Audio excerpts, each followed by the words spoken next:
When an earthquake hits, the first shock gets the headlines.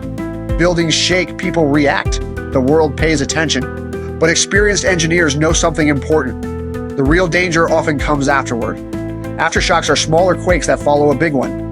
They're less intense but more frequent, and they can cause just as much damage over time.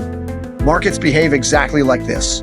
When global events happen, wars, sanctions, geopolitical tension, the news is only the first shock.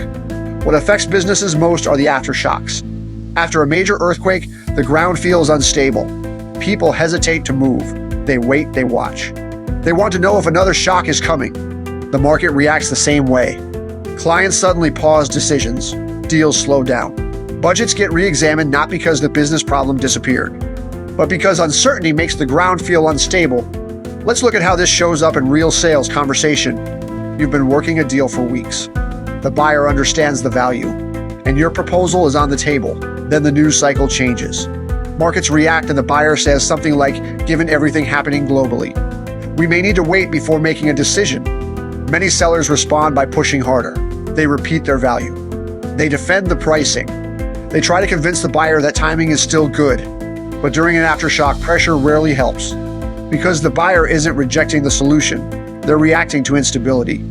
In moments like this, the seller's job isn't persuasion. It's stabilization. When a buyer says, we may need to wait, a more effective response might sound like this. That makes sense. Many companies are reassessing right now. Pause and then continue. Can we step back for a moment and look at how this issue affects your operation over the next 12 months? Now the conversation changes. Instead of focusing on the uncertainty outside the business, you refocus on the reality inside the business. Because while markets shake, operational problems usually remain. You're not dismissing the uncertainty. You're helping them see to different risks. The risk of acting now, and the risk of waiting too long. Sometimes the best move during market aftershocks isn't a full decision. It's a smaller step forward, you might say. If committing fully right now feels premature, would it make sense to define the next step so the project stays moving while the market settles? This restores progress without ignoring the buyer's concern. During uncertainty, many sellers believe they need stronger persuasion. But buyers don't need pressure, they need clarity. Because when the ground feels unstable, people look for signals of stability and trust. And the seller who provides that stability becomes the most trusted voice in the conversation. Global events will always create shocks in the market. But great salespeople understand something important. The goal isn't to pretend the earthquake didn't happen. It's to help clients navigate the aftershocks.